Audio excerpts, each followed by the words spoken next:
ఒక్కడే పవిత్రంగా ఉంటాడు తప్ప అందరూ ఉండలేదు. చాలా మంది నేర్చుకుంటారు, మా తల్లిదండ్రులు తాగుతూ ఉన్నారు, పాపంలో బ్రతుకుతూ ఉన్నారు, మా తల్లి కూడా పాపంలో లోకంలో తిరుగుతూ ఉంది, నేను అట్లా బతకూడదని ఎవరో ఒక్కళ్ళిద్దరు మాత్రమే ఉంటున్నారు తప్ప అందరూ ఉండట్లేదు. ఎక్కువ కల్చర్ ఎలా ఉందంటే తల్లిదండ్రులదే నేర్చుకుంటున్నారు 90%.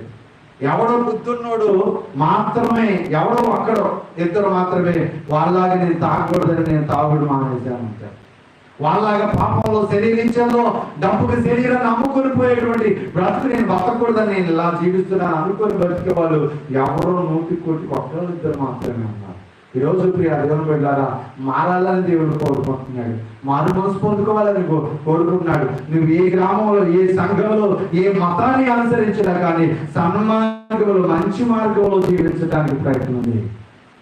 లోక సంబంధంగా బతకొద్దు, మాట పడేలాగా బతకొద్దు.